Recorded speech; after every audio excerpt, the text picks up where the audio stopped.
Welcome, welcome back, ladies and gentlemen. It is the King and I Life podcast hosted by myself, Soul Touch of the Poet, and my family. My full family is in the house. Yes, sir.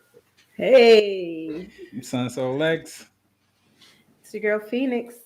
Yes, the full staff is back in the house. Ladies and gentlemen, as always, follow us on all podcast platforms. I just did a search today. We are on pretty much every podcast platform. Um, y'all can go ahead and fill in the rest. All right, you guys can catch us on Amazon, Twitter, of course, YouTube, Facebook. You also can catch us on Patreon. So if you guys want to come on the show, or if you have any questions, or if you have any suggestions for topics, you guys can also reach us at KINGANDEYE369 at gmail.com. Again, that's King and I 369 at gmail.com. And again, we just want to thank everybody for the support. The positive energy has just been flowing in, and we deeply, greatly appreciate it. Very much so. Yes, So, and at any time during this episode, if you want to jump on, please text your name to this number at the bottom of the screen,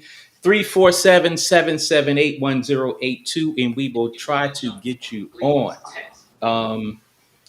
But outside of that, we have a special guest with us today on a topic that touches on many levels: physically, mentally, emotionally, financially, and of course, spiritually for a lot of people.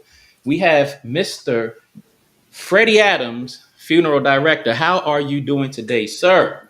I'm doing well. I'm doing well. Hello, everybody. Thank you so much for having me tonight. I'm glad to be here.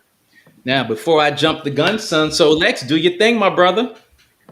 yes, sir. So we know that final arrangements can sometimes be difficult, especially during times of having a loved one pass. So today we're going to talk about it. And, thank goodness we got Mr. Freddie Adams here to join us and to help us separate this whole subject and break it down so everyone can understand what's going on fully. We all enjoy the joys of life and try to live it to the fullest. Most deaf, right? We look at our loved ones, friends, pets, people that we bring a certain joy to our lives as forever fixtures. But with life comes the natural order of things, which includes our expiration date. There are a lot of people who aren't prepared mentally, physically, emotionally, or financially. So let's sit down and let's discuss this conversation for our final destination. Yeah, but before we jump into this, I want to reiterate this is a heavy topic for a lot of people. It affects people in different ways. People grieve in different ways. People process this in different ways. So we're going to try to cover all those avenues of this topic. There'll probably be some questions that slip our minds. So audience out there, please chime in and help us get this information out and help us all get through this topic because it is one that is it's intense and it really affects everybody. That it does. For sure. For sure. So let's just jump right into this. Mr. Adams, tell us a Yes. little bit about yourself. Well, um, y'all said it a couple times. My name is Freddie Adams. I am from the Tallahassee area. Grew up in a small town just west of here called Chattahoochee. Um, I've shared this on my Facebook and with my family, so some of those people from Chattahoochee are probably watching tonight as well. Um, I grew up in a very large family. I am the baby of 9 siblings, which is a whole lot of us. But Yeah. I am a first generation funeral director in this um, in this business. Is traditionally that people are family heirs to this type of business. I'm a first generation funeral director. I went to Tallahassee Community College here in Tallahassee, but I formerly studied mortuary science at a school in Atlanta called Gupton Jones College of Funeral Service. Is where I completed the education portion of my training. Um, I have been doing I've been in the funeral service profession now about 17 years now. Licensed for about 10 of those. At my current job and current position, where I'm here in Tallahassee, for about 7 of those years at this point. So it has been a journey. I've seen a lot, but I look forward to still learning. I'm forever a learner. My grandmother was a teacher. She taught us the importance of always learning.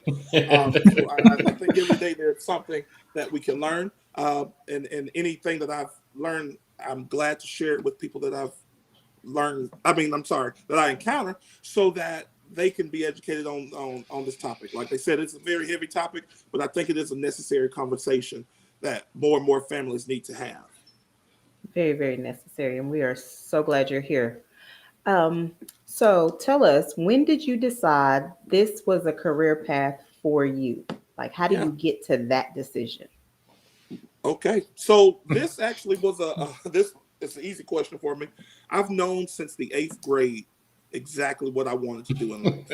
Wow. Since the eighth Yeah. grade, I know I'm one of the lucky ones. I know that I have a lot of friends that went to a lot of different colleges and did a lot of different things, changed their majors a lot of different times within one Mm. college. Yeah. But I was fortunate enough to know from a very young age what I wanted to do. Um, I know it's cliche to say it, but I really do think this has been more of a calling for me more than anything else. Mhm. Mhm. I'm not a minister. I don't proclaim to be one or anything like that, but I do feel like I've been led to do what I do. It's Right. not an easy job to do it at all. I knew when it was confirmed for me. I shared the story a couple nights ago when it was confirmed for me being at my high school guidance counselor's husband's funeral when I was in the 8th grade, and watched this gentleman come in and kind of command the room. And I ever since that day, I knew this is where I'm supposed to be and what I'm supposed to do. Had no idea Wow. how much work it was going to be, but I'm glad to be here. Mm. Understandable. And speaking of work, leads me right into my next question, which is what training is involved? What education, certification, apprenticeship, things like that? Like, what all do you have to do to be able to get to where you are? So I mentioned earlier, sorry for jumping the gun. I studied That's formerly at fine. Dr. Jones College of Funeral Service. Now, if some of my funeral friends are watching that went to other schools, they'll disagree with this. But we always call it the Harvard of mortuary schools. It was the best place Okay. to go. My Okay. mentor, Wow. a couple Heck of my yeah, that's mentors what's went up. there. One of my other mentors went to a school in Jacksonville, so she probably won't agree if she's watching this. But we always call it the Harvard of mortuary schools. I was very fortunate to be able to go to the school and get some top-notch training. After completing my degree in funeral service there, I moved back to Tallahassee, and soon thereafter, about a year later, started an internship for a funeral home locally. Just learning as much as I could at that point. The state of Florida requires that you have, and most states do, some type of internship or apprenticeship. It really is just semantics when it comes to that word in most states, not in Florida, but that's a Okay. different topic. But an internship or apprenticeship to get you to the point of becoming licensed. Um, there's national testing that you take after mortuary school prior to your internship, and then there's state testing that you take at the end of your internship. I was very fortunate on the national testing, I'm always honest about this. I'm very fortunate on the national testing to have taken it once and passed it. The state Look at test you. took me a time or two to do it, but we got there. We got there. Okay, okay. So I got a question. I want to jump back to something you said. You said you are a first generation funeral director. Yes, sir. For most of us, especially, I get, well, I'll say for me, being from the North, city folks, um, that is like one of the last things that would be on my mind. So when you told people that was your career path at that young age, what was the reaction that you got, and how did you respond? Oh, they all thought I was crazy. They all thought that there's no way that you're going to be working in a funeral home. My family, who could, if my cousins were on here, we all stayed at my grandma's house. They still joke to this day that I was the one that was afraid of the dark. So none of them believed that I would be the one to actually work in the funeral home. Um, it's funny though, after telling people that from eighth grade through high school, saying that I'm going to be in the funeral home and I'm going to work in the funeral service profession. It's not until now I go back home and do funerals, or I'm at funerals, and people say, "Well, you always said that's what you were going to do. You Mm. always said that what you were going to do." Thinking, well, I tried to tell y'all, if you would have listened, we could have got past this point sooner. But it was, it was the I can't tell you another person in my high school, not right off, that ever chose it as a career path. We all had career days and all that stuff. Um, I was the guy that was over at the hearse at the career day. Wow. Yeah, Yeah. that was it. I would have But been not your friend in school. yeah, yeah, Mm. I'm still a pretty cool kid. But thankfully, I didn't start working in the funeral home until after high school, so they Mm. had no reasons to run from me at that point. They Right. still hung pretty close. Yeah. Gotcha. Monique the voice says, Freddie. Hey, Monique, I'm glad that you're on here. Monique is Cameron Brown. a up and coming funeral director who Okay. works at the same Okay. firm as I do, and she's going to do really well in this. I'm excited about her future. And that's my nephew Cameron. That's saying that's my uncle. Cameron just moved to Iowa, so he's my sister's son who moved 18 hours away from us. So we're having Wow. a time with that. But he's Um, going to do well. We're so yeah. proud of him. I That's what's up. have one more question Yeah. on unless they okay, let me just ask my question before I stumble over my words. At what point did you feel comfortable dealing with the deceased? Because Right. some of us can watch scary movies, some of us can see people get shot on TV, Right. but I can tell you my first real eye opening or mind riveting experience dealing with something close to that. Well, I was in the National Guard. We was activated during a snowstorm, and we were riding around the Baltimore City Police, and the officers that I rode with, we went to the hospital because this kid, probably about 17, 18 years old, was shot in the head. And we were in there and they had him on the table, and I seen blood coming out of his head, and I got queasy, and I was like, oh, this is not for me. So for you, at what point through this entire journey did your mind say, I'm okay dealing with the deceased? Yeah. Well, I'll tell you, and all that we've talked about thus far, I've never said I was comfortable dealing with You it. have not. That What? is true.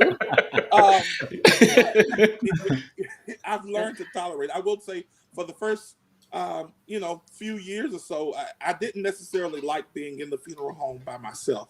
Mm, Now, my wife can attest, my family can attest. I'm there at 5 o'clock in the morning. I'm there at 10, 11 o'clock at night.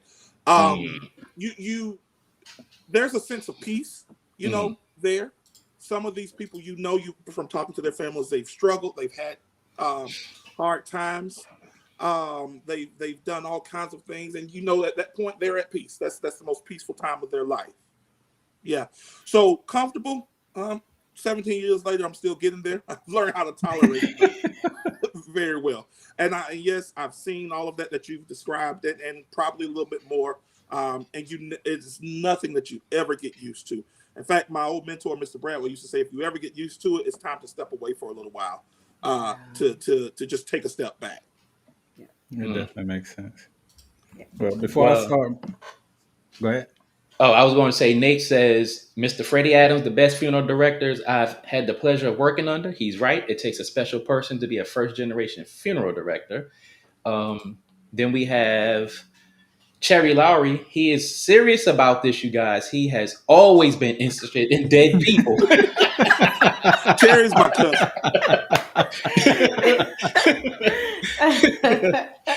Oh, man. That's great. All right, Jeff, Okay, son. just making sure. But before I started my segment, I just wanted to say again, I really appreciate the way you handle our grandmother who passed not too long ago.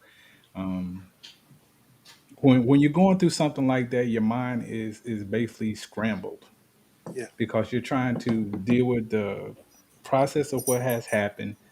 How do we go forth? And just making these type of arrangements is never easy for anyone. But again, when me and my wife and her sister came in, you made us feel so welcome. The way you broke everything down and basically gave us choices. You know, you weren't trying to push this on us or push that Right. on us and say, well, you really should go with this or go with that.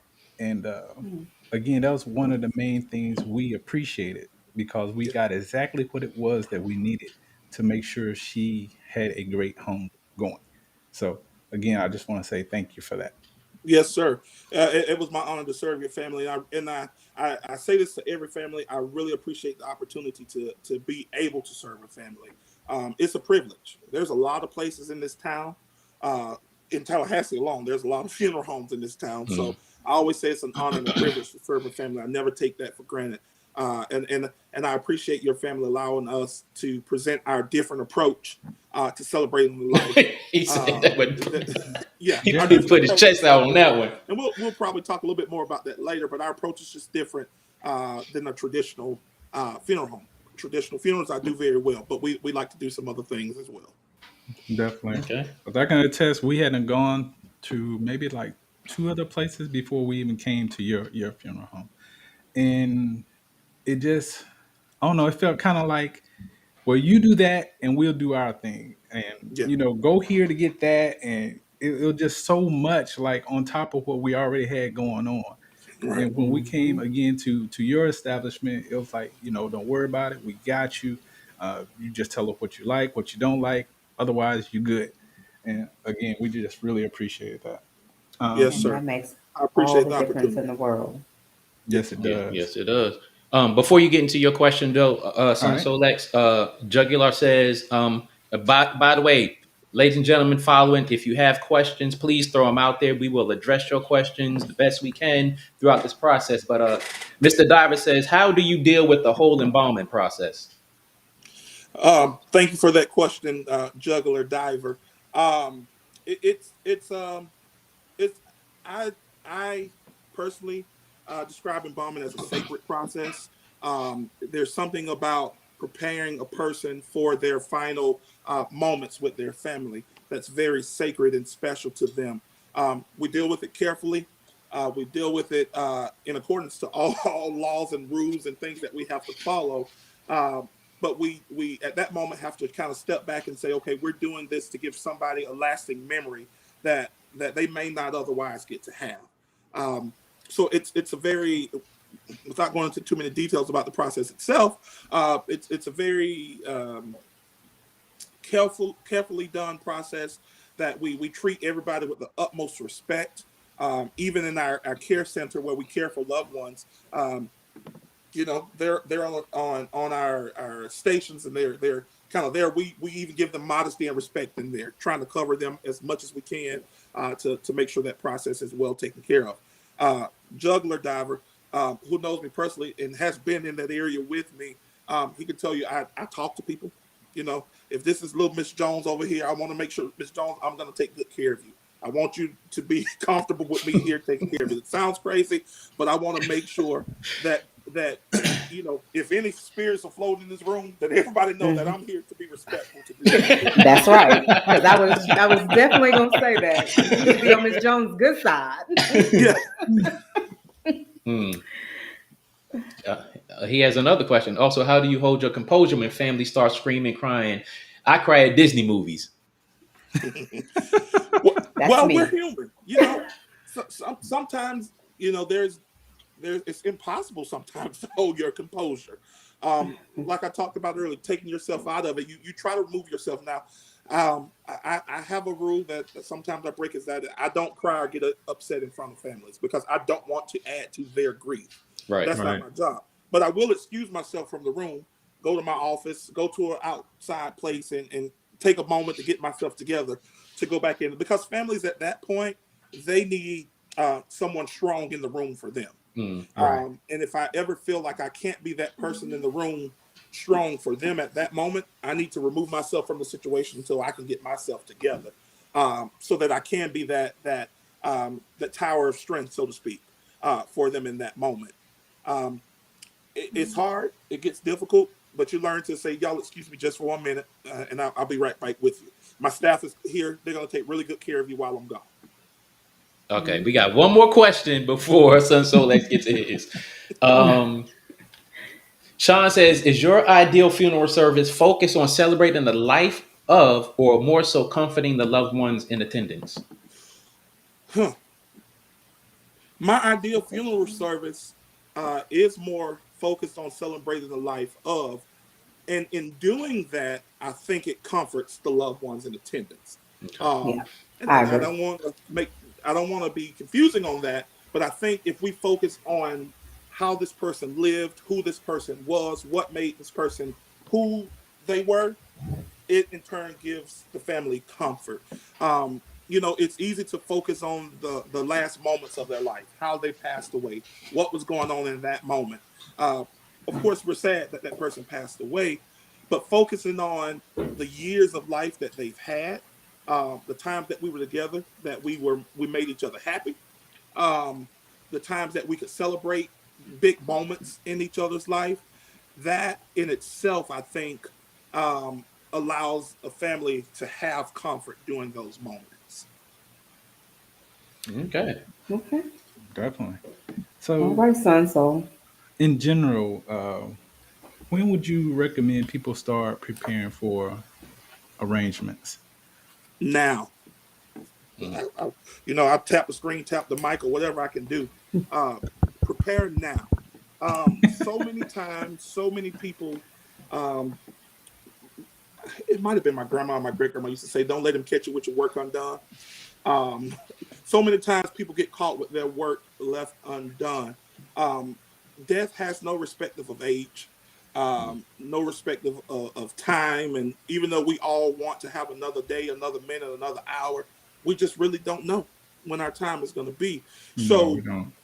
when we get into adulthood, we start to, get into our careers and start to have families or spouses or what have you. I think that is the perfect time to saying, okay, if something happens to me, this is what we should be doing, and here are the provisions to make sure that we do that. I think so many times we get into our 50s or 60s, and I'm nowhere close to that, thank God. But we get into our 50s or 60s and then want to prepare. Um, I, Funerals are expensive; they are not getting any cheaper. So if you start to prepare now for them, and we can talk later about pre-arrangements and how to prepare. But if you start to prepare now, um, as a financial investment, it will end up saving your family money in the long run as well. Um, Never too soon. Definitely. yeah. So with that being said, let me jump to the comments right quick. LaShawn says he's gifted, best funeral director, always goes over and beyond to serve families. Thank you. And Stacy says Freddie L. Adams is simply amazing. He cares about the families he serves. He has such a deep passion for this Y'all about are this. so kind tonight. Thank Uh, y'all. so so to follow up with what you just said about preparing for final arrangements, it's not to be too funny about this, but Mhm. is there a course, is there a method, is there a way to keep someone on track and preparing for this? Because I have said myself over the last 10 years, I'm going to start pre-planning, pre-planning, pre-planning. Then it slips my mind, and I get sidetracked. I get busy with other stuff, and then a friend of mine has a relative that passed away. Like I've been probably to like 3 or 4 funerals, and I've known of probably 5 or more people who have passed away within the last couple of years. So how do you in your profession help people pre-plan, or how should a person start to pre-plan and really stay on track all the way to the end of their pre-planning? Yeah. So I think one, we have to at some point you have to get serious about it and say, you know what, I'm going to do this. And when it's in the forefront of your mind, do it. Hmm. You start to visit places and you start to get information, or even sit at the computer and start to do your own research. Um, so we need to treat it like we treat retirement planning or Hmm. financial planning or any of those type plannings that are very important for us, in our Right. futures. I think if we place it higher on our list, um, then it becomes more important to us, and then we'll get it done. Now, as far as myself, the company I work for, we have pre-planning advisors, or what we call family service counselors. Hmm. They are licensed to do so. And let me give my disclaimer to everybody on here in the state of Florida. I am not licensed to sell prearranged funerals. But if I will acknowledge, I can talk about those prearrangements and why I think it's important. Um, the biggest thing about prearrangements, and this is something that you need to know for yourself thinking about this, I talked about the price earlier. If you walk into a licensed funeral home that is licensed to sell prearrangements, and I use those words because that is important. When you visit that place, you want to ask them, "Are you licensed to even sell me this prearrangement?" Mm. Um, every state has laws when it comes to pre-arranged funerals. So, for instance, in the state of Florida, your money is placed in either an insurance or a trust, so it protects you as the consumer. It protects your money so that if for some reason Joe Schmo Funeral Home goes under, your money is still protected so that you can still be buried or at least have access to that money that you paid in. That's why I Right. say it's important to talk about licensing. But it also locks in today's cost. If you think about my great grandmother who died in 1994, I couldn't even tell you how much her funeral was. My uncles and they all took care of it. But if you think in 1994, that funeral was $6 grand, just throwing a number out there. That same funeral in 2021 is probably 12 grand at this point. That same funeral in another 10 or 15 years is probably going to be closer to $20,000. Not going to get any cheaper, but pre-planning, actually doing an actual pre-arranged funeral, and whether you're making payments or paid in full, will secure today's pricing for that. So your family doesn't have to have an increase in cost in the future. So I encourage anybody that's thinking about it, you know, take it up a few notches on your list as you're Hmm. doing financial planning and things like that. Go talk to a local funeral home um, and get it done. Now, I will tell you, for myself, pre-planning, it's important to me that me and my wife have taken care of it because she can tell you this. Any of my family that's on here can probably agree to this. They probably say, "Amen." There's one way that I like things, and that's my way. So, Right. pre-planning allows me to Right. go put in writing my wishes exactly how I want them, when I want them, and I can pay for it, so nobody ain't got to fuss and say, "Hey, well, he didn't pay for it, so we're gonna do what we want to do." My Right. sister has been very Right. specific to me on what she wants and does not want, for that matter. Um, Mhm. and I keep telling her, well, unless you take care of and pay for it, it's gonna be my way. I'm gonna do it my way. So, but that helps. You can rest comfortably knowing that your directions were followed. It was the way that you wanted it to be. Okay. Right. Yeah. Um, so Mr. Diver asks, how does he get his parents to talk about how they want their funeral to be? Because we know, as stubborn as a lot of people are, and as much as they do not want to have this conversation, how do you get your parents or even older relatives to talk about this? And let's not forget the younger people who think they're invincible. How do Right. you get them to talk about this? Yeah. So it's a part of my normal conversation with friends. Um, I have friends all over the place that I talk to, and somehow Cameron said his way of the highway. Okay. At some point during my um, conversation with them, they Hmm. can tell you that I'm probably bringing funeral service up and how we can take care of things. What do you want? Because I don't want any of them to leave this earth and somebody not know what they want. Now, as far as Right. my Right. parents, my mom can tell you that I have been on her and my dad for a long time about taking care of this. Um, so every other time I talk to my mom, and my mom is an easy sell. Usually, if you can get mom on board with it, dad is just gonna come along because he really gonna agree with what she says anyway. But my mom has been more the easier sell to do that. But it's just about having that constant conversation until Hmm. it finally clicks and somebody says, "You know what? We do need to go sit down and have that conversation." It's not easy. Um, I'm crazy enough to bring it up at Thanksgiving dinner. If Terry's still on here, she can tell you that I'll bring it up then.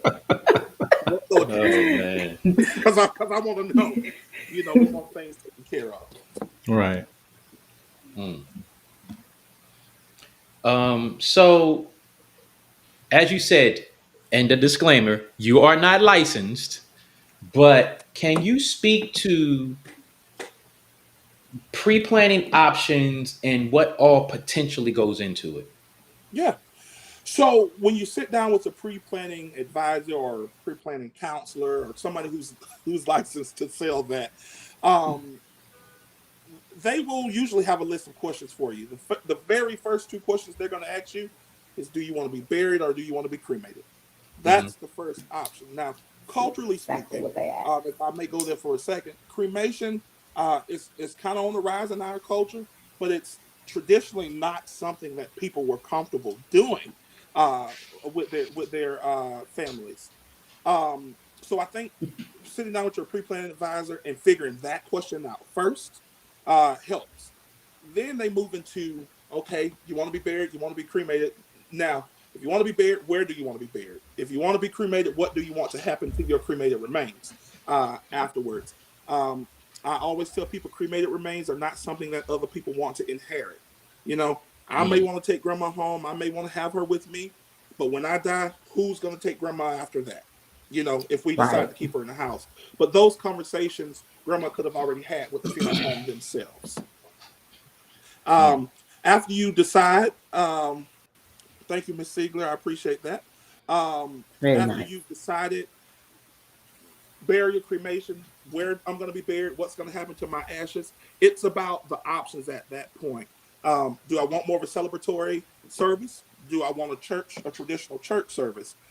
Do I want people to be at the beach and have small sandwiches and a champagne toast, or do I want people to sit around and be more somber? If you like me, um, stop it there.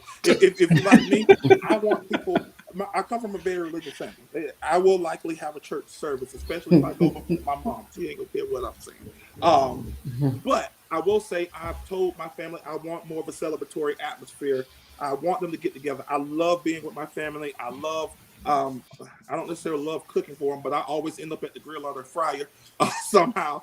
But that's what I would want them to do for me. So in that pre-planning process, you have the opportunity to tell everybody that, and then they give you some literature to take home to read over and say it helps you, you know, think about things that you never even thought about, like Mm. where you want to be buried, or if you want your ashes just spread all over the place.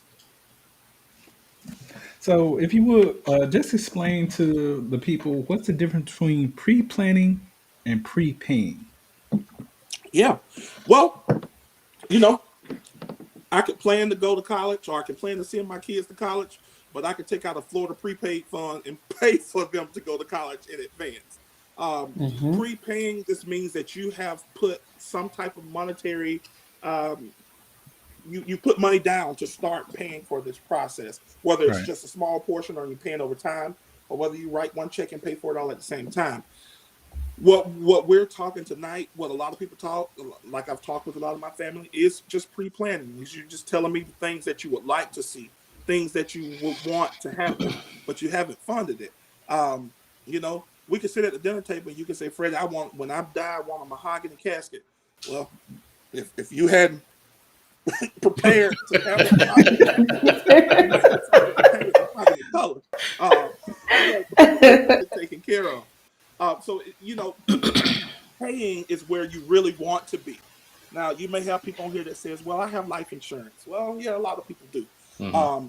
But that $10,000 policy that you may have may not be enough in 20 years to take care of you for your funeral service, depending on what you want to have. Right. Yeah, that mahogany, that sounds a little more up there. Yeah, If you want that, you Mm. might have to go a little bit deep in the pockets. yeah, exactly, Mm. exactly. Is it cost Okay. effective and or wise to purchase a burial plot? Yes. If you want to be buried, it is more cost effective to go ahead and do that now. And I'll tell you why. Um, People think about this little piece of grass that they're going to purchase that could be quite expensive right now. Um, but again, the prices on that, they rise too, just like anything else. To open and close a grave, or the excavating of the land to fill that dirt back in, to set that tent up for the service and all of that stuff, all of that is costs that most funeral homes, not all, but most funeral homes don't bear that cost themselves. Mm. So basically, I hire somebody else to do that on your behalf. And when their prices rise, so does yours. Um, Versus if you go ahead and, for instance, like our cemetery, we have one here in town. It's a perpetual care cemetery. Um, if the opening and closing of that grave is $1,500 today, and you decided to go ahead and pay for that today, and you might not use it for 50 years, it's still that same amount that you paid for 50 years prior to. So Gotcha. even in that regards, yes, I believe it is more cost effective to do it now. But just like the cost of materials and everything go up, so does the services increase as well. Okay. I got a question, but going to get to Sean's. She says this is definitely a highly underspoken topic, uncomfortable but necessary. I've seen firsthand how much of a financial burden and unexpected death causes on the ones closest to the deceased. That added stress on top of grief is sad, but an unfortunate reality at that point. No parent plans on burying their child, but no one plans to die. Glad to see this is being discussed. Um, when we first when Sun Solex first brought this, I was like, yes, let's talk about it.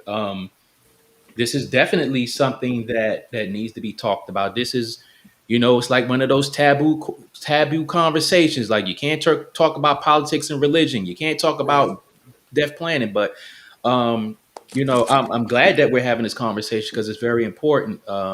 Especially for a person like me, it's like I have in my brain that, hey, one day I'm not going to be here. I also have it in my brain that the people around me are not going to be here forever. But my problem is poor planning, Yeah. and or lack of planning. So I'm glad that we are having this conversation because it will motivate me to get myself in gear to really start doing this. Right. Also, when talking about purchasing the burial plot, talk about the transfer of funds and rights of refusal. Transfer of funds and rights of refusal. And when you say transfer of funds, you're meaning from the person who passed away to the people who should receive those funds at that point. Well, that and also let's just say you buy a burial plot in Florida, but in 5 years or whatever, you move to another state. Now you want to be buried in Alaska. I understand. Well, first let me say cemetery property is deeded property, Hmm. meaning once you purchase it, you own that space. You own There that. is not one cemetery that I know of anyway that will buy that space back from you. That Mm-mm. would make them brokers at that point, and Hmm. cemeteries usually don't have a brokerage license to do so. Mm. So Right. that's the first thing. Um, if I can give this shameless plug, and you can call me after this if y'all want to call me, for the company I work for, we have something called national transferability, which Mm-hmm. means if you purchase, say, cemetery property here in the Tallahassee area and you move to Dallas, Texas, if we have a cemetery in that area, you could Okay. transfer the value of what you own here in Tallahassee to our sister location in Dallas. Now, it may not be a dollar for dollar, that you may have got $5,000 worth of value in that spot. You needed $6,000. You may owe the difference, but at least those funds or that space, so to speak, is able to be transferred somewhere else. Um, Again, y'all can call me off board, and I'll tell you more about that process. So I don't want to necessarily be in a commercial for any particular company here, Right. but that is something that's unique to the company that I work for. Otherwise, if you decide to move to Alaska and you own spaces in Tallahassee, either your family is going to ship you back to Tallahassee and bury you, or your family can choose to sell that space privately Mm-hmm. or transfer the rights of ownership to another family member if you decide to do so. Okay. Oh, wow. But if it's yours, it is yours. Mm. That's some good information right there. Yeah. Very The true. plug is definitely worth Yeah. Yeah, it. yeah, because So but that information alone is enough to make people think right there. Like when they have this conversation and they go over it, let's talk about that right there. What do we do? Mhm. How can we transfer if necessary? So Right. yeah, thanks for that bit of information. yeah, Yes, of course. I was curious about that because for me, like I'm originally from New York, and it's like, do I want to be buried there? As a military brat, I've been all around the world, all around the country. I've been in Maryland since '95, and it's like, where do I want to be buried? Do I even Yeah. want to be buried? Do Yeah. I even want to still live in Maryland? So it's like that's one of those things that people need to take into consideration. And I know transferring a body from one state to another is not like it used to be in 1800s where there was in a locomotive on ice and it Right. took 4, 5, 6 days, maybe a week or whatever to get from 3 states away. So I think that's an important thing that people should think about when Yeah. they're having this conversation with their family or just having this conversation with themselves, looking into what they want to do when they pass away. Yeah. You're absolutely right. I mean, if you think about it, it's someone in your situation passes away, whether you have a spouse or not, or kids or whoever, and it happens suddenly. What decisions do they make? Do they say, well, dad or husband wanted to be buried in Maryland?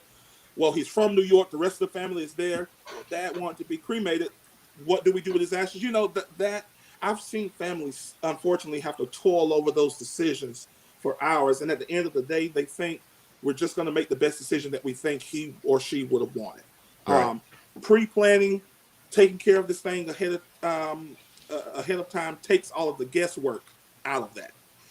It says we know exactly what he wanted, exactly where he or she wanted to be, and this is what we're going to do.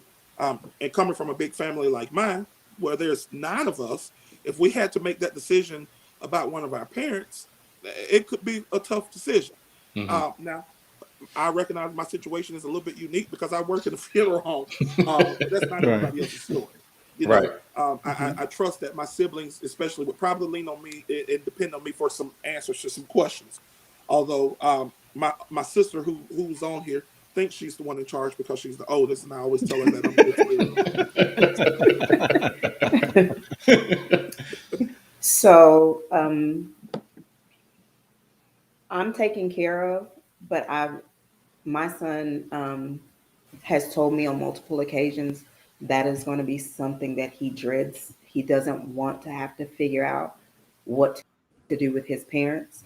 Yeah, Um, so I sat with him and we went over every. He knows I want to be cremated. He knows I right, don't want anybody to keep my ashes, and it is it's $5,000 for me to be cremated, and it's because he said that he wants people to be able to say goodbye. right, So cremation here where I'm at, cremation with the viewing, which is you view the body and then they cremate me right after, right, is $5,000 here. It's $2,200 for me to be cremated without the viewing. I said do the 2,200. He refused. He just flat out refused. He was right, like, no. So I was like, okay, we'll do it this way. He did say that he would like to keep some of me. So he and I looked at urns, and I love butterflies. We found a butterfly urn that's $299, I think. right, Um, I have a burial account that I put money in because I don't want him to spend the insurance money that he will have from me to also go toward my services. So I have two different things going on. But it's just simply because I don't want my son or anyone else in my family to have the burden to care for me. And he understands that if there comes a time when he is sick or if he's not sure where he's going, to just go ahead and scatter me. I right. don't want to be left for the next family member. It's set in stone. It is what it is. I understand that it's hard to have to do that.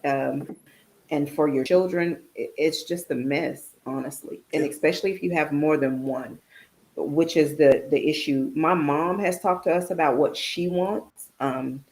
The middle boy doesn't agree with what she wants, so we understand it's going to be a struggle, and she's still living.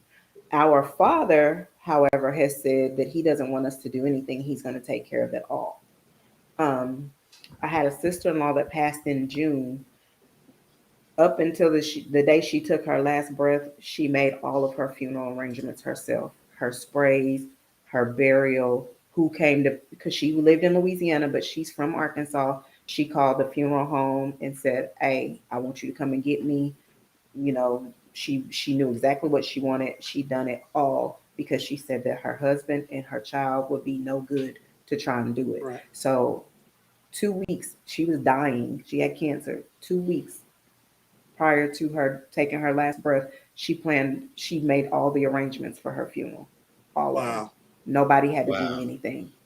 So I think that it's good to be prepared and to have the discussion, Yeah. Mm. especially when you have children, Yeah. because it is going to be tough on them, very tough.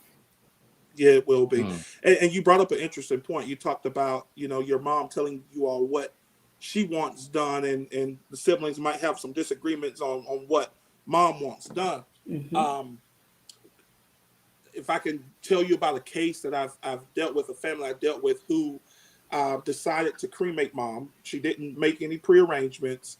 One sibling came in to take care of all the arrangements. In the state of Florida, siblings are equal under the law when somebody doesn't have a Hmm. spouse. Hmm. So they talk about, the lines of consanguinity is what they call it, is where you fall in the hierarchy, so to speak, on making decisions. Hmm. So whether you're the oldest child or the baby child, you have the same amount of rights in Florida. I'm not sure about other states. Um, I said all that to say one sibling wanted cremation, came in, wanted to pay for it. Other sibling got wind of it and stopped it. Mm. And we could do nothing but stop it. And that went on, and I lie to you not, there was a year-long court battle Wow. on exactly what they Wow. were going to do with mom. Mm. Because while the other siblings said, "Hey, you want mom buried? Please, you can bury her. You can have at it, but you got to pay for it." This other sibling said, "But mom left the money for you to pay for it." Well, no, she did. So I'm going to pay for a cremation. Mm. If you want to bury her, you bury her. So after months and months of back and forth in court, they finally got a court date, and the sibling who was objecting did not show up to the court case that day.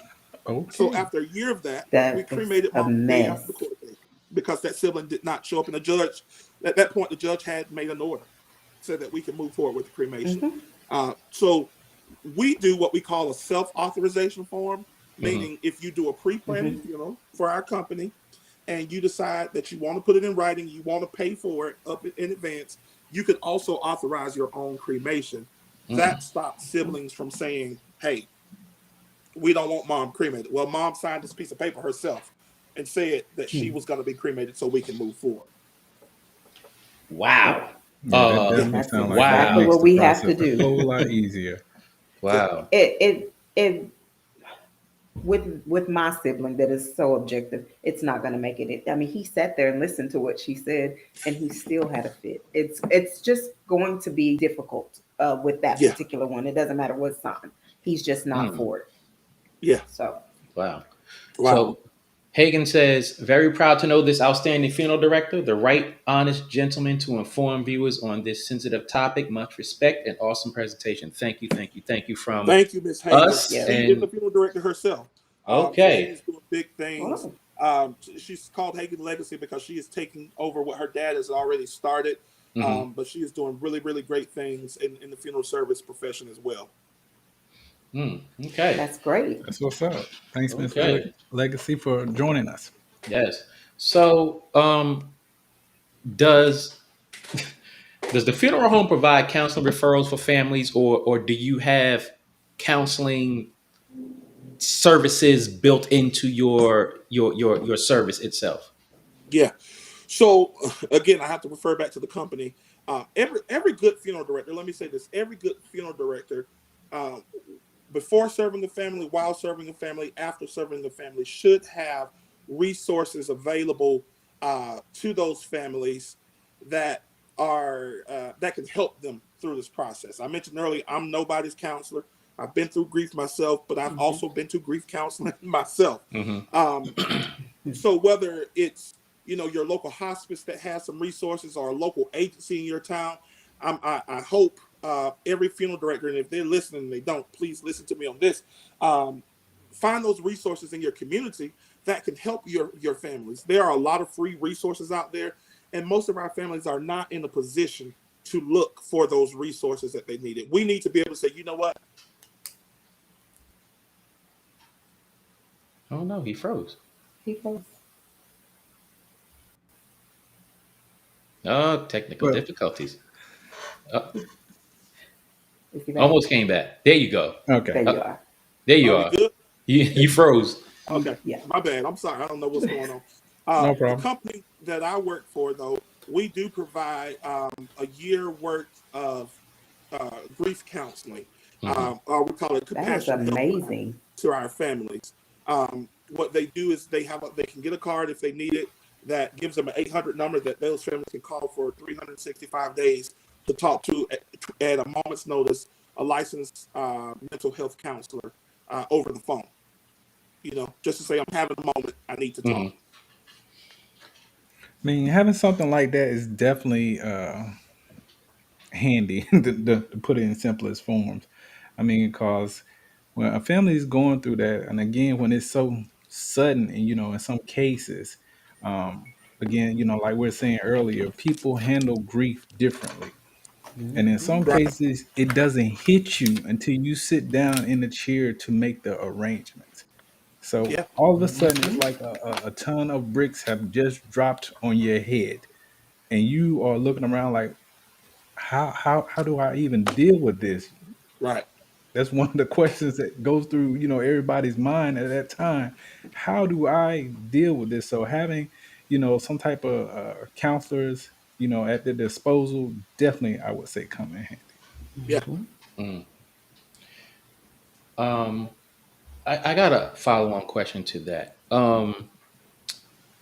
In terms of grief counseling, I've been to a few funerals in the past couple of years, and I've sat there in awe, in amazement, and in one situation, I was dumbfounded because the pastor who was doing the funeral was just, I'm just going to say he was out of line and went way left and talked about things that did not really sit well with the people sitting in the audience, to the point where uh, one of my classmates behind me looked up and said, somebody gonna go outside and beat his ass, just to be blunt with it. How do you deal with situations where the pastor is presiding over the funeral, and you, as your company, your organization has nothing to do with that, but how do you deal with that? Does that reflect poorly on the funeral home, or like how does that even how do you deal with that? Yeah. I unfortunately I've been in those situations where people were not happy with what the person was saying. Uh-huh. Um, and we just try to gently and kind. I don't believe in making scenes at funerals. Hmm. We all run into dramas Hmm. and things like that, and I believe family has enough to deal with at that point. Um, Usually, though, I try to just say, you know what, let's leave it alone today. The family will address the pastor or the minister or whoever's talking at a later time to tell them how they feel Hmm. about it. But I'll be honest, what I found most of the times in those situations, a lot of those families knew exactly what those preachers and pastors were going to say. It was Wow. us that are in the Hmm. audience are dumbfounded by things that the preachers are saying. Yep. Usually, if it's a pastor or preacher and the family knows them, it usually ain't. It's not a surprise Mm. to them that they are Not at all. saying certain things at funerals. Um, and we so politely explain to people, this is who a family chose. We respect their wishes, and I'm sorry, but if you decide that you need to leave, we ask you to quietly do so in that Mhm. situation. But again, I've been in those situations. I'm thinking, oh my God, cannot believe he or she said this. at a funeral. Yeah. But okay, Mm. is it over yet? Is it time to go to the Yeah. cemetery? Somebody say. Usually those on that front Are we row, done? yeah, exactly. Usually those on that front row, though, they know exactly what that minister or preacher is about, or what he's going to say. Mhm. Wow. So this next question was one of the questions I asked you to, just take a few minutes and, give it some thought, because I think that this bit of information is going to be very handy to, families going forth in the future. Um, so the question is, when a family is addressing or coming to a funeral home, what questions should they be asking and what should they be looking for to make sure, that their loved one final send off is going to go the way that they want it to without, all the hooplas and the unexpected things? Right. So, first of all, you heard me say this about pre-need, and I want to say this on the operations on the funeral director side too. Licensing is the first thing, because if you dealing with not non-licensed people, they don't necessarily have the same training and experience that licensed people do. Um, Now, the funeral home has a lot of support staff. They are not necessarily licensed to be that support staff, but somebody needs to be there that is the professional in the room that knows what's going on. So licensing is the first thing I tell people to look for. Now, usually a quick Google search of Freddie Adams Funeral Home, well, you'll find out if he's licensed or not. That's Mhm. pretty readily available information. Hmm. I am big on the level of customer service when a family walks in the door. Usually, and it's not. I'm not 100% of the time. I'm not always perfect, but usually I'm standing at the door waiting on a family, uh, because what a family needs to know when they arrive in my facility is that at that moment they are the most important people to me. No, nothing else is going on. Right. Nothing else is as important. Again, it's not 100% perfect. Sometimes I end up on a phone call and I can't get a person off the phone. But most time, myself, my staff, we are waiting there for a family to receive them. You welcome somebody in. I think that it immediately makes them feel like this is not just a transaction. These people are anticipating us. They want us here. They want us to be a part of what they have going on here.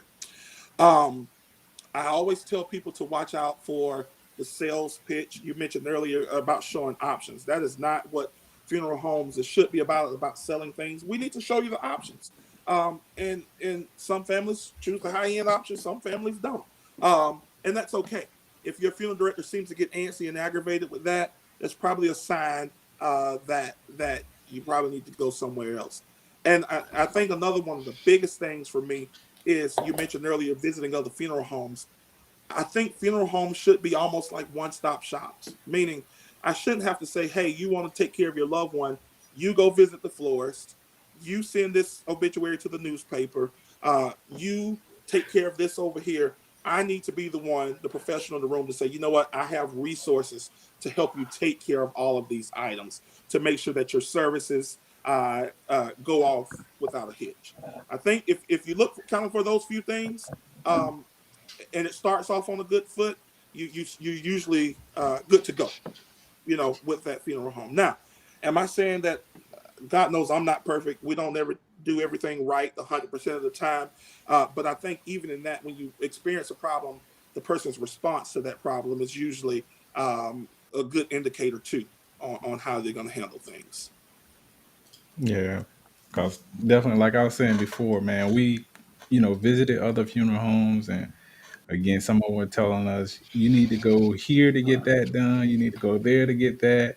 As far as handling stuff in the paper, and it was like so much, Yeah, One place was even telling us, we got to handle the catering and all that, and I'm like, man, we already have enough to deal with, Mm. yeah, during this process. yeah, So, like I said, I really appreciate the service that you and your organization offer. I mean, it's like, again, like yeah, you said, a one stop shop, and yeah, that right there alone is worth the price of admission, as they say.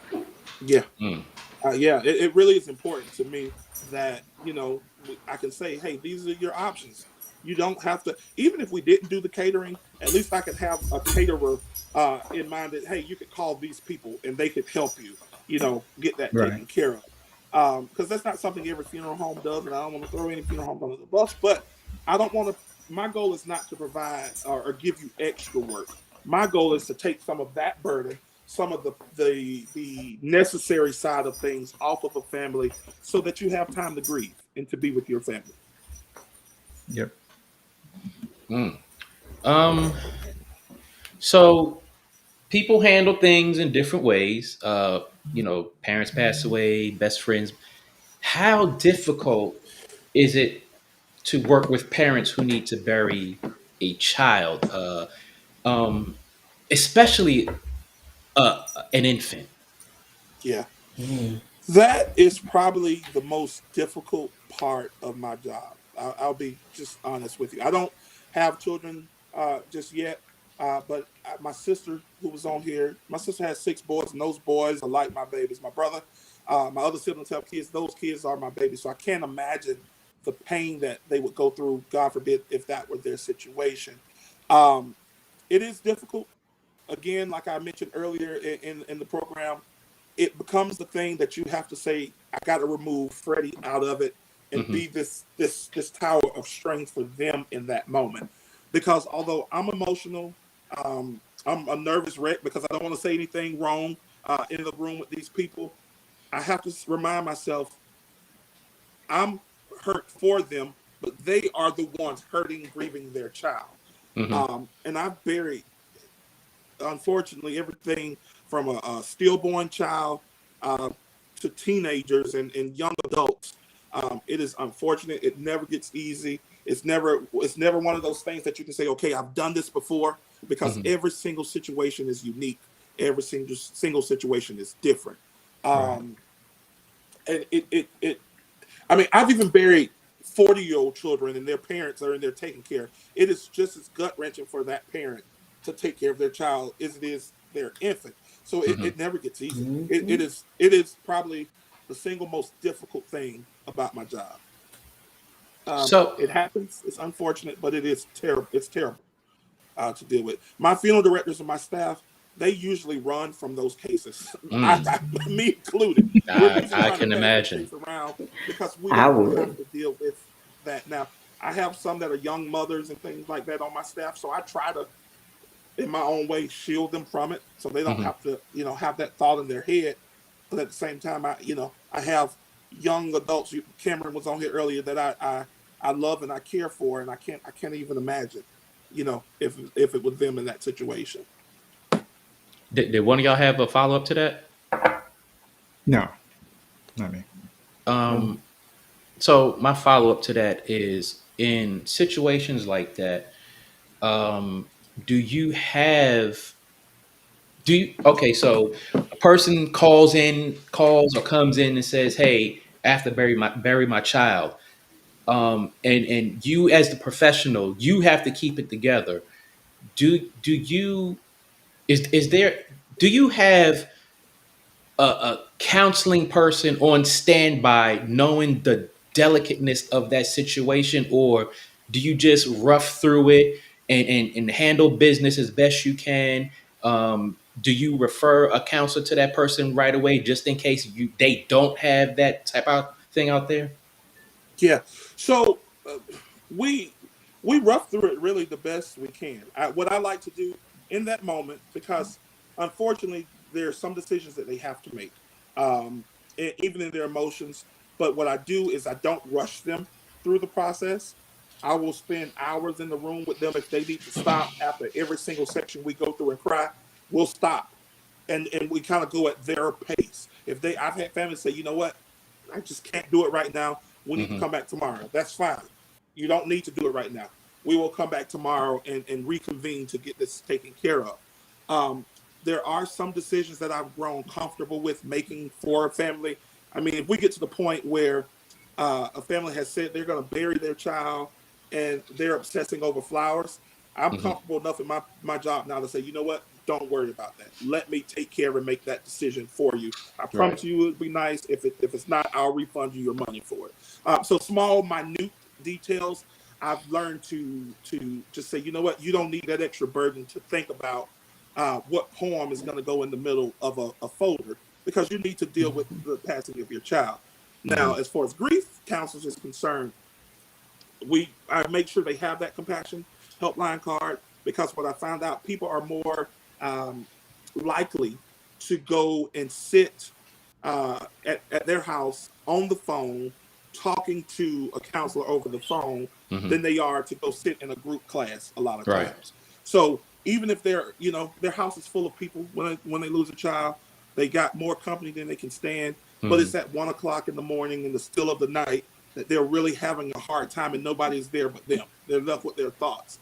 That having somebody on dial that I can call and say, look, I'm having these emotions and these feelings right now. I need somebody to help me through that. I'm grateful that our company provides that service to families. I also am grateful for having relationship with those resources around town, so that if they need to go sit in a group class, or if we need to have counselors at a service, I can make one phone call and usually have people there to help those people out. Mm. But we just take it. I think the best thing for families like that is to take it as slow as they need to take it, even if that takes us days to finish at that point. Mm. Okay. So the next question, next comment leads into our next question. Katrina asks, when a family does not have the financial means to bury their family members, what resources are available to help them bury them? Well, that's tough. Um, there are not a lot, to my knowledge, let me say this. There are not a lot of organizations out there that are just giving money to people to bury their loved ones. They're just not. Now, there are some organizations, some charities and things that will donate resources and time to certain families to do certain things in certain situations. I mean, you're talking about a child being buried. There's probably some programs out there to help. There are most counties, most cities have what they call indigent services. So Hmm. that what that basically means, if you can't afford it, this is how we can help you. Now, it's important to say in Leon County, I know you have watchers all over the world, but in Leon County, those indigent services mean if you want your loved one to have an indigent burial, that is a funeral home taking them from their place of passing, placing them in some type of casket, and burying them. You get Hmm. no say so in the services. You get no say so in anything like that. Now, again, I'm referring to Leon County here in Tallahassee, so that may be different in other areas. Hmm. Um, I think it's pretty Indigent much the same cremation, everywhere. they will at least give the family member the cremated remains back so that they can take care of, scatter, do whatever they want to do. Um, but there, to my knowledge, again, and I want to stress that there are not very many resources I know of that will just step up to the plate and say, "Here is, the money to bury your loved one." Mm. Which is again why I appreciate this conversation, so we can help people to be prepared for the unexpected, because you really just never know what's going to happen. Right. No, you should. So Miss Sabrina says, my aunt buried 3 adult sons within 10 years. Sorry to hear that, Miss Sabrina. She used the same funeral home each time, and they were very compassionate. That's I'm glad to hear that, um, and I'm glad that they were compassionate, because anybody that has to bury one child, let alone 3 children, they need compassion and help in that moment. Um, Growing up in a small town, the funeral home, really, it was the funeral home and the church. They were the staple of the community. Those were the people that took care of people. And we moved to bigger cities, and it's not, we commute more now. Hmm. Um, but the funeral director and the preacher were probably the most respected people in the community. So I'm glad to hear that they were compassionate to your family and taking care of things. If they're not compassionate, again, like I said before, run, go the other way. When Mm. it becomes about money, or it becomes about them, um, it's time to move on to someone else. Definitely. Not sure who phone that is. But how does a funeral home handle contentious funeral planning sessions? Oh man, I pray a whole lot. They can get difficult sometimes. They can get contentious. You just do it the best you can. I have had to say, you know what, we're not getting anywhere. This is not working. We all need to step back, Mm. and I'll leave out the room so y'all can talk. and figure this out, or we're going to have to just pause these arrangements until y'all can get on the same page. Um, every situation is unique. Every situation is different. The one thing I can say, most times when those planning sessions get contentious, it's not about the funeral home. Hmm. It's about the people in the room and their problems with each other Right. at Right. that point. Um, but oftentimes we will excuse ourselves and say, "Y'all hash it out." Just to clear my stuff. But y'all hash it out. I'll come back in a few minutes, and we'll figure out, what we need to do, or we need to reconvene when you can make a decision. Unfortunately, I've had at least one that I can remember family that fought so much, and things were so bad that I had to ask them, what other funeral home can better serve your family? Wow. Yeah, So I've had yeah, it. yeah. Yeah. Yeah, Yeah, that's a we, real we we problem. can't. We're not getting anywhere. We can't. This is not a storage facility. We can't just store people here.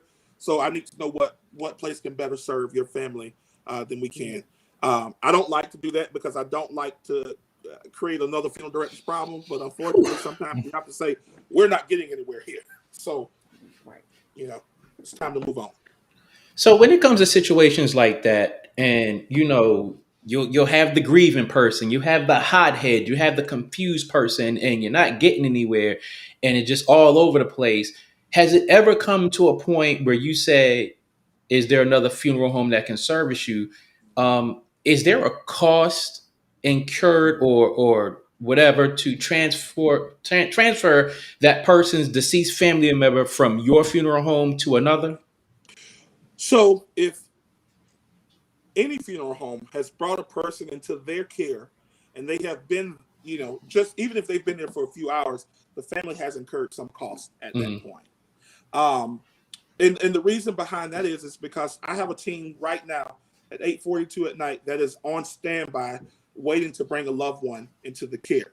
So Mm-hmm. I have to pay that team to go pick your loved one up. Okay. If you decide that you then have to transfer that person to another location, I still have to pay that team, which Mm. means there's still a debt owed to our funeral home. Now, have I said, for the sake of saying your family needs to move on, have I said, you know what? I will take care of the cost? I Mm-hmm. sure have. Wow. Because sometimes it's worth it Because to me sometimes it's Wow. okay to move to on. eat that cost. Yeah. Sometimes it's worth it to me to say, you know what? Don't worry about it. I'll take care of it. I'll eat that cost, and you don't have to. You don't owe me anything. Um, and again, I don't want to sound arrogant about it or anything like that, but sometimes it gets that bad. But just so everybody that's watching knows that if a funeral home has picked your loved one up, you have already incurred some cost with Mm. that because they have. Right. Right. Right. Right. Um, what was I going to ask? I lost it. I lost it. I had the question, but I lost it. Well, Um, I have a question. So, Okay. how do you yourself decompress after those particularly hard cases, or whether it's Yeah. emotional or belligerent, or how do you leave it at work? Like, how do you not take that with you? Yeah. Is my mom on here? No, I'm kidding. So, um, you know, I have to say I'm appreciative for my wife because she has always made home our haven, our safe space. mhm. Um, so I can get here and want to punch the wall and lose my mind and that kind of thing. And it's a no judgment zone, right, Right. for our Hmm. house. Um, Mm-hmm. now I hum a tune every now and then. I sing. That's kind of my thing. I listen to a lot of music, mainly gospel music. I listen to a lot of music just to kind of get my mind back to the place where it needs to be. Now, my favorite Gotcha. decompression thing to do is for Marquita and people who really know me know I love to just go sit on the beach. I don't have to be in Mhm. the water. I don't have to do any of that. But if it gets too overwhelming, a day away just sitting on the beach, toes in the sand, doing absolutely nothing Mhm. is the best way I That's can nice. decompress. Um, my Heck wife yeah. usually has to take my phone at that point because after about 2 hours of doing that, I'm trying to look at emails and trying to make sure that the funeral home is still running, that the building is not Mm. on fire. But Yeah. oftentimes, just getting away for a day, we've we've called in, or she's called in, because I'm usually off on every other Tuesday. I hope her boss is not watching this. And we'll ride down to the beach on a random Tuesday because nobody's going to be there. We don't have to worry about it, and just we can sit there and I can do nothing. Mm. Not answer the That's phone. So nice. Right. when I can, that's what I do. Otherwise, I just kind of come home and just kind of let it out. We because the world is so crazy right now. You can't watch too much TV and too much news because there's too much violence, there's too much craziness going on. That Right. we most times Agreed. our TV is on like Disney Channel, and we don't even have kids that live in this house because you want something stupid, something you don't have to think about, just something Right. that you can just look at it and smile and keep moving about your day. Yeah, ain't nothing wrong with Disney Channel. I got Disney Max, Disney That's Plus, what or I'm saying. whatever. See what I mean? Look at I do it. too. Uh, Yeah. My house is anime. My husband said the other day, I don't know what that is, but I'm tired of hearing that language. Whatever that is you're watching, turn it off. I am anime all day. Yeah. Oh I will man. say, I want to say this too. When you talking about decompressing, another big thing is to me is family time. And COVID last year really kind of did a lot of that to everybody's family, not just mine, not being able to be around each other. But I love being around my family. They'll tell you I'll go randomly pick up the baby nephews in the family. We'll go to Chick-fil-A and just have lunch. Mhm. My mama just texted and said somebody tell him I'm watching. I don't know. But I'll pick them up randomly, call their parents and say, "Hey, I'm going to the school to pick up TJ or Braylon, and Mhm. we're going to the museum for the day just to chill out." Mhm. Those That's kids nice. in our family, I've been a part of their life all their lives. So doing that sometimes just kind of brings me back down to earth and gives me some happy times and some happy moments. And my wife puts up with my craziness. She cooks for them and all kinds of stuff all the time. So Nice. So shouts out to mom and shouts out to Miss Adams. Right. yeah, Indeed. Um. So I have a question because you mentioned COVID. How how hard have you seen it affect families oh man, when they can't be there? You can't have this funeral. You can't do this. You can't do that. How hard has it affected? How have you seen it affect the families, and how much of that has taken a toll on you? Just watching them go through that, and yeah. being empathetic and sympathetic and everything. So how do you handle that? How hard has that hit, and how devastating has it been to families to deal with that situation? Yeah, it is unbelievably hard to watch families grieve during times of COVID. It is just difficult. Um, Wherein we're used to large gatherings, and I think we gain strength from community, meaning the people around us gives us strength, and they've not been able to Mhm. do that. I mean, we're having funerals. We're having funerals now and doing all kinds of things, unique things in the funeral homes nowadays. But last year, during 2020, it was difficult to watch the little old lady, who's been with her husband 60 years, not be able to Mm, honor him the way that she wants to honor him. Not be able to have a large portion of her family around with fear of that she's going to get sick hmm. and then pass away. That has been one of the most difficult things to watch. By nature, I'm a hugger. I like to love on people. I like to be there for people. It's kind of come with the job. But even in that, we have not um, we have not been able to be those same people anymore. Right. You want to hug Right. people, and I still find myself every now and then. I just go up and hug people, and I'm thinking, "Oh God, what did I just do?" I hope I'm fine, but it has been difficult, man. I will say it has forced funeral homes to come out of the box, Hmm. meaning we Mhm. a lot of our stuff is virtual now. I can sit here Mhm. at my dining room table at home and make a full service funeral arrangement via WebEx with the family. Mm. Show you my entire Mhm. presentation, all of my prices and things like that. So that keeps you safe where you are. And then we can have a total virtual service. We've been able to help families in that manner as well, to be able to have virtual type services. So we can have a small crowd in house, and then we can have people all over the place watching. Now, um, families are unique. You'll find out more and more. There's a lot of families that have people that don't even live in this country. Hmm. Uh, I've had since COVID.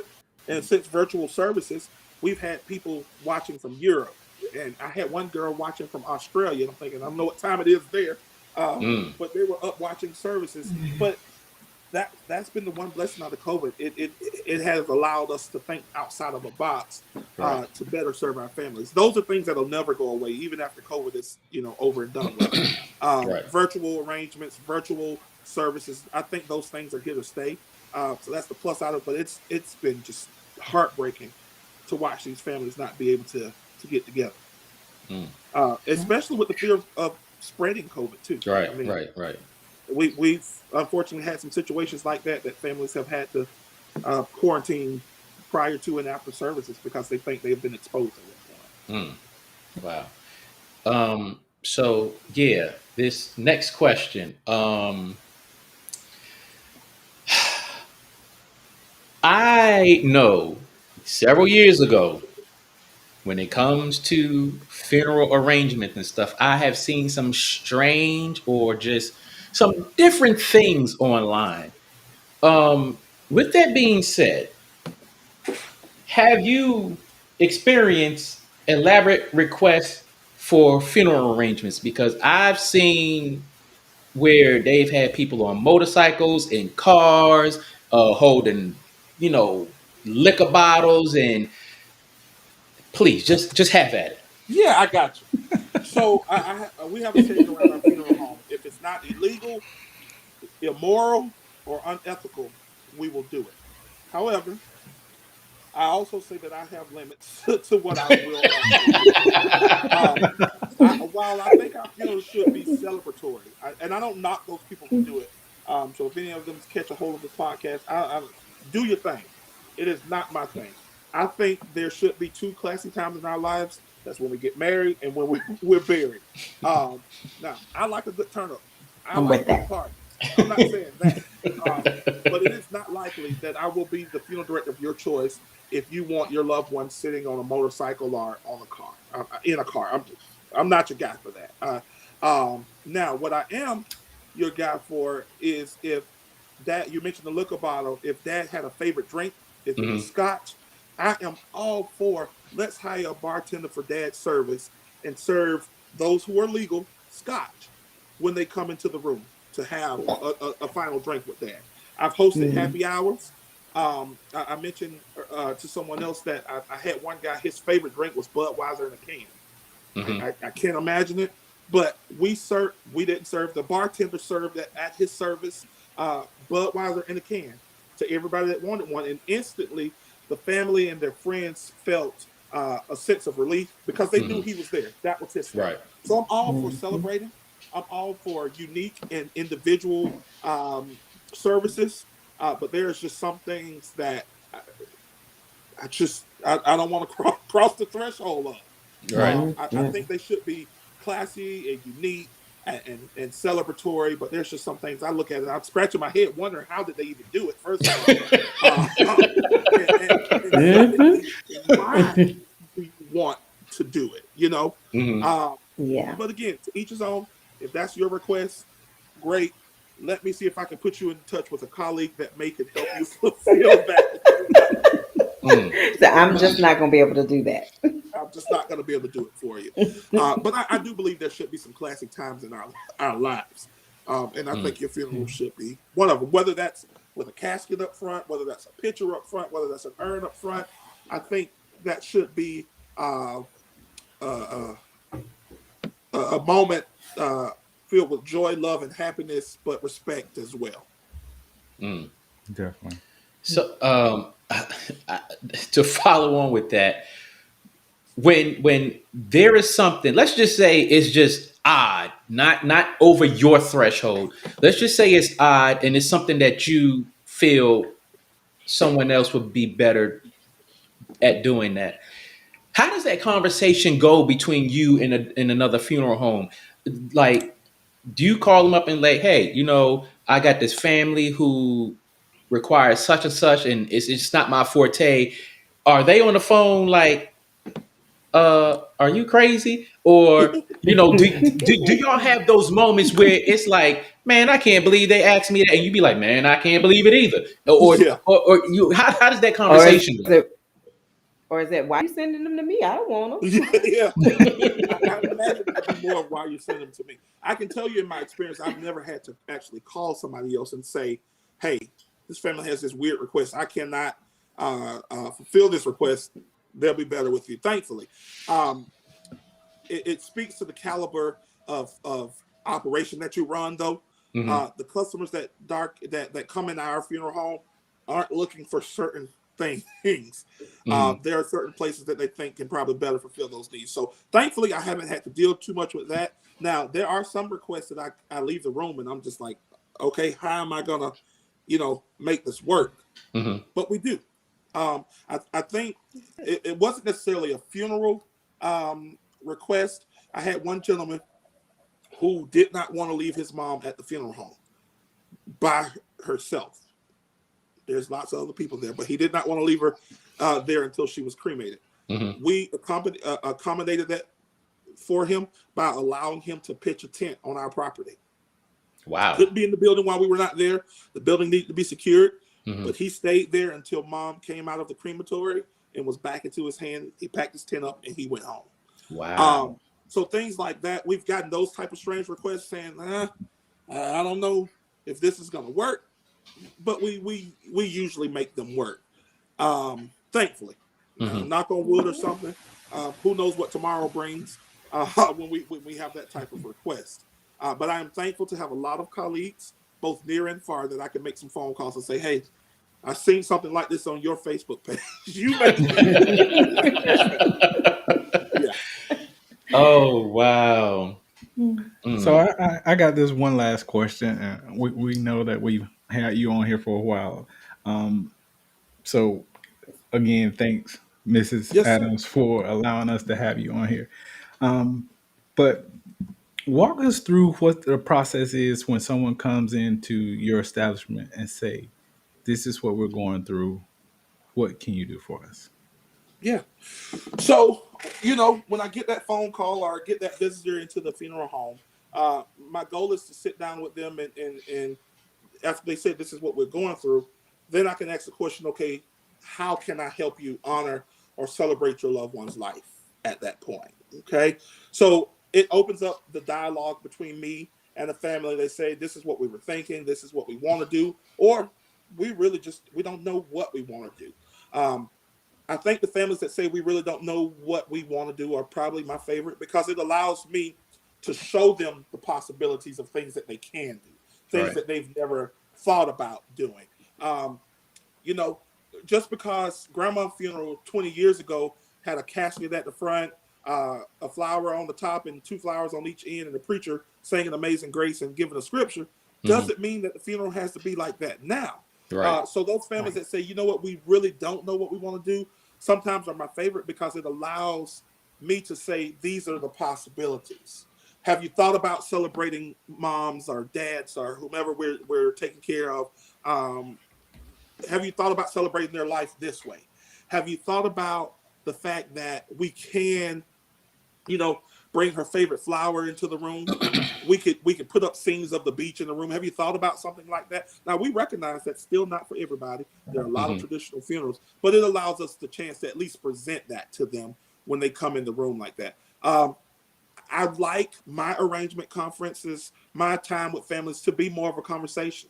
Now, while I'm having that conversation, I'm probably clicking through the screen so they can see things as we're talking. But I like it to be more of a conversation rather than a transaction. The money part is going to happen. Everybody Right. know Right. that's coming. We don't have to talk about that now.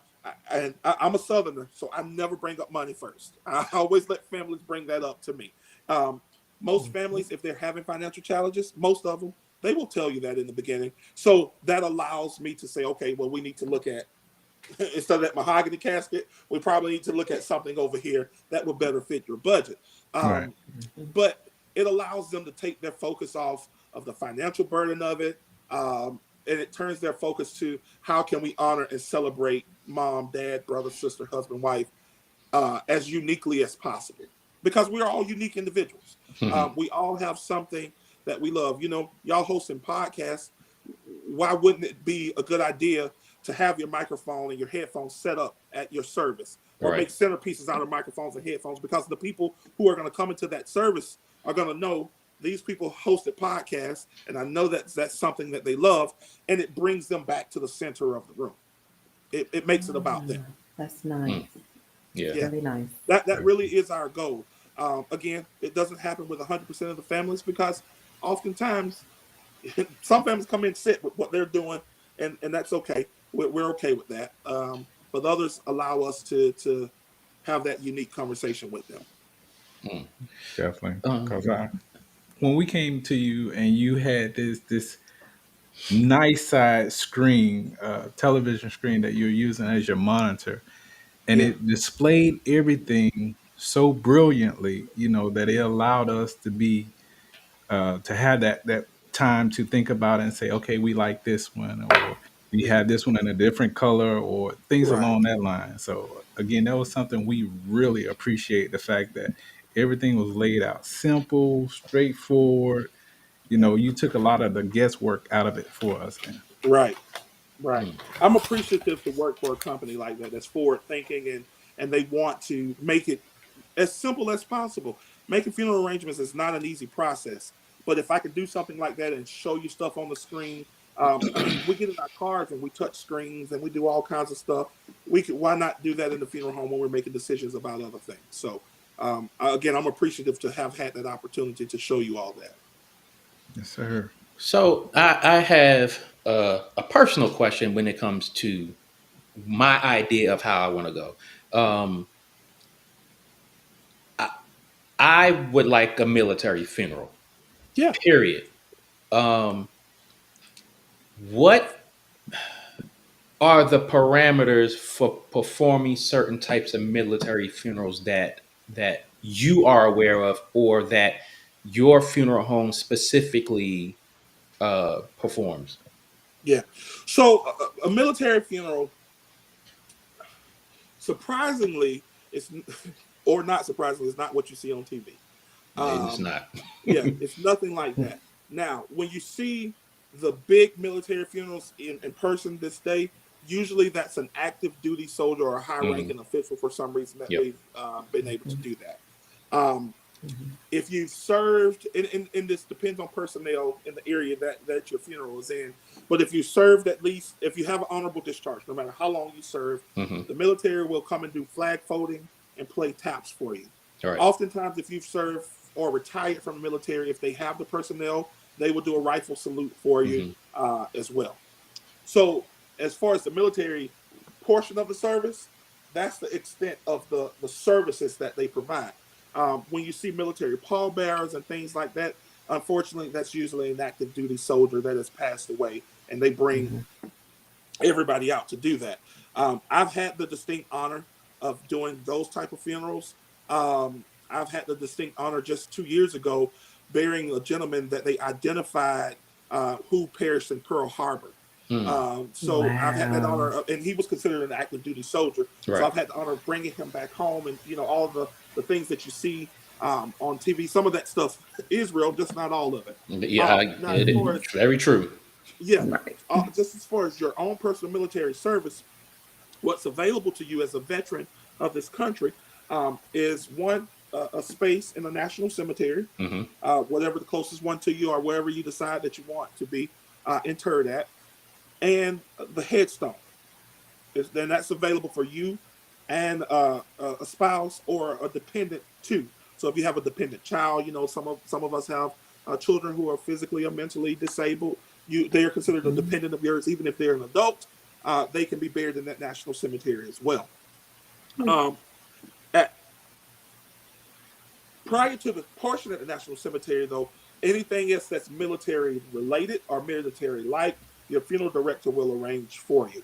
So Hmm. whether that's you want to be dressed in your military blues in a casket at the front of the room with flags flanking your casket, somebody like me, somebody like my people like my staff will take care of all of that for you to make the funeral military like. Hmm. Um, we I I'm very serious about everybody we serve, but we serve a lot of veterans in the area that I live in, so we're always appreciative of their families trusting them. But even I'll give you an example. Our veterans, and we do this for other families if they request it. But if we bury a veteran in a national cemetery and he's cremated, he's still taken to that cemetery in a hearse. Mm. That hearse still has the Wow. emblems of That's nice. his or her branch of Branch. service, Hmm. and it still has Ranch. the American flags as flag posts on the front of that hearse. Mm. We take every single one of those veterans, whether they're in a casket or whether they're in an urn, and they're going to the National Cemetery. That is how we take them all to the cemetery. Mm. We That have other is families that nice. request that we bring their loved ones in the hearse to a church or something like that. I have no problem with that, but we do it for every single veteran Mm. that we're going to serve. Okay. So all of the military esque stuff, usually that's your funeral director that's going to be coordinating most of that for you. Hmm. I'll tell you, and I'll tell every veteran that may be listening, the biggest thing, and you'll be surprised how many veterans don't have this, is to have your actual discharge paperwork. Yes, Somebody needs to indeed. know where that discharge paperwork is. Um, because if we have to request it, we could probably get it, but it might take us a week or two to get that from the federal government. Right. They're not fast about getting anything to anybody. They really not. Yeah, especially now since COVID, because they're all working from home and all that kind of stuff. So have your discharge paperwork, have it on file. If you decide to pre-plan and go ahead and pay for your services, give a copy of that to the funeral director so that they can have it in your file as well. Hmm. So that way, your family doesn't even have to look for it. They have everything that you already want. All right. All right. Um, yeah, that's that's something that I've contemplated for a long time, and that's probably the route that I want to go. I mean, it's less burden on anybody who is left to handle my remains, whether I pre-plan or I drop the ball, so to speak. So I'm glad that you spoke to that. Yeah, yeah, and I will say, as a veteran, it saves your family a lot of money. People say, well, all they're giving us is a space and a headstone. Well, in some cemeteries, that same space and that headstone will cost your family between $8,000 and $10,000 just for the space and the headstone. In some cemeteries, not all. Hmm. So if you Mhm. imagine if they're already spending 10 grand, 15 grand on a funeral, plus another 10 for a cemetery space, you know, they're out of $20,000 to $25,000 just to get one person buried. Hmm. Uh, the National Cemetery, it is wonderful what they do for our veterans and their families and take care of them. The one here in Tallahassee is absolutely beautiful. It's only a few years old, but usually just about every state I think has one at this point, Yeah, at least yeah, one, at least one or at least one. five. Florida is up to 4 or 5 in Florida alone. So Mm. Um, I guess the last question, in your profession, how do you deal with your own loss? Do the funerals preside over ever? I mean, do the funerals you preside over ever get to you? all the time. All the time, especially here in the past few months. I've dealt with a loss of an uncle, a loss of a cousin, a loss of a mentor. Here in the last month, they funerals have gotten to me more than anything. A good friend, had to take care of two family members at the same time, so it becomes a lot. It becomes heavy. Um, and I try to remind people that we're human, that people in this profession, we grieve just like everybody else, and we have to be strong enough most days to put our grief aside. Hmm. Um, but the thing I'm learning, and I have learned in the past month, is that my wife can tell you I never call into work. I don't like to miss work, but there was a week that I couldn't go for 2 days. I just Hmm. needed time away to step Mm. away from the funeral home, from what we were doing, uh, because you're dealing with people on the worst day of their lives after Right. you just had some of the worst days of, Mm. of your own. Yeah. Mhm. And you never want to make a family feel guilty by saying, I'm grieving too. I'm sorry, I'm making mistakes and things like that. You want to be your best self when you walk in that door. Right. So to do that, we have to recognize when, you know what, I need to step away. I need to be um, to have some awareness about myself, to get myself together for a little Hmm. while. Which is part of the reason why it took so long to get this schedule because at some point you have to step away. A lot of people don't realize that funeral directors have lives outside of the funeral home. You will be surprised how many people call the funeral home at 2 o'clock in the morning to say we need to send flowers to a funeral. Hmm. Well, we're not open, and neither is the florist right now. So that Wow. Right? but I have to be readily available to answer those questions. Either people don't think, and I don't know if it's out of a lack of just they don't care. I think it's more this just they don't realize that these people are human beings that have their own families, their own things going on in their own personal lives. Right. So maybe I should try being nice to them. Now, I try not to take things personal. People grieve, Hmm. so sometimes that manifests in different ways. So when Right. I'm grieving, I'm suffering my own loss. I know I need to stay home for a little bit so that we don't have any conflict in the workplace with those who we're serving, because they deserve the best of me. They're dealing with hard times in their own lives, and they deserve the best version of you that you can give them. Right. Definitely. Yeah. So once again, we just want to thank you for coming on, man. I appreciate it. This has been very informative, and again, I know that it's a conversation that people don't usually look forward to having, but it's definitely a conversation that has to be had. Mm. Yeah. So Definitely. Yeah, and I appreciate your platform having the courage and the forward thinking to want to have this conversation with the public, because it's not something that we talk about. And again, like I said earlier, culturally, we don't talk about it at all. It At all. needs to So change. Right. I'm hoping that this sparks some conversations at the dinner table or around the house. That what if something happens to me, this is what I want you to do. definitely. Right. So Go ahead.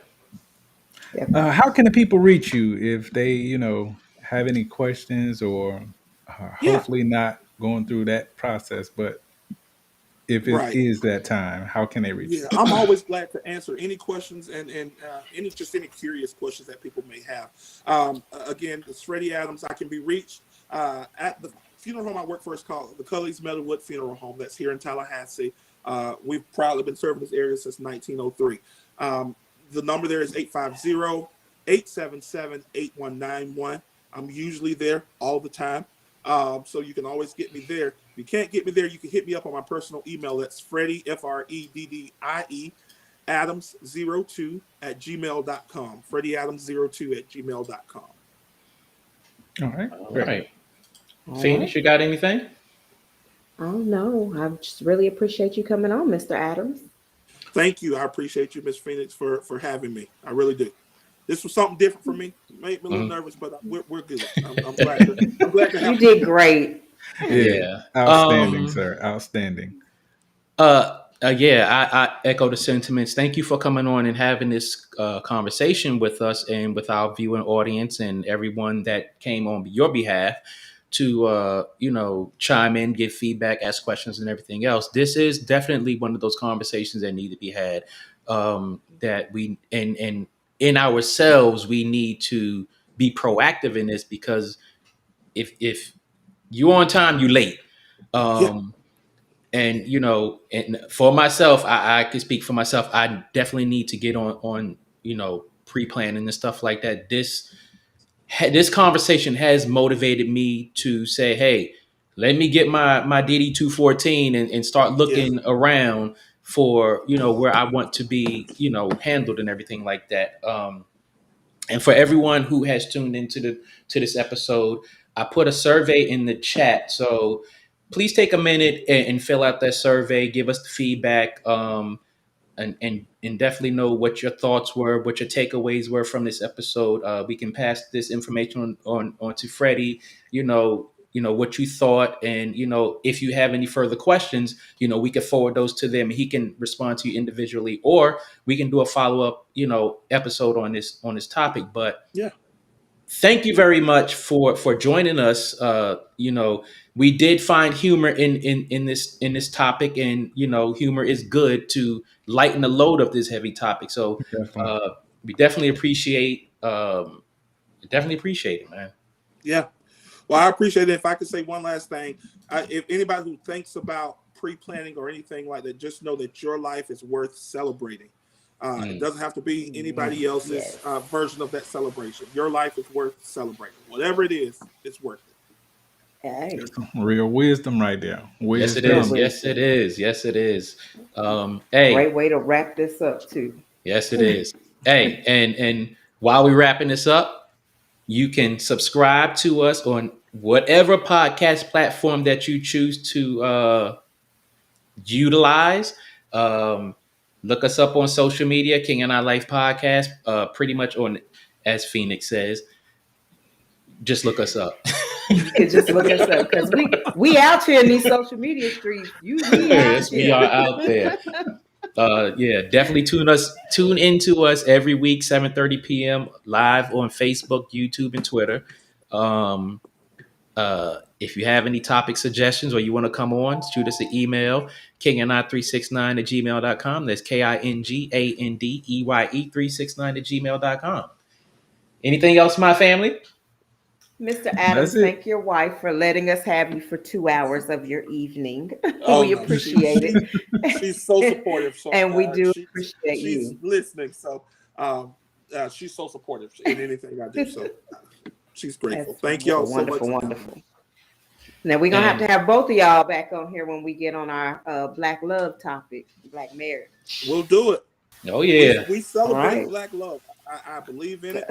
And I am a foot stomping champion for Black love. hey. Hey, me too. That's what's up. All right. All right. But with that being said, is the King and I Life podcast. Thank you for joining us, ladies and gentlemen. We are out.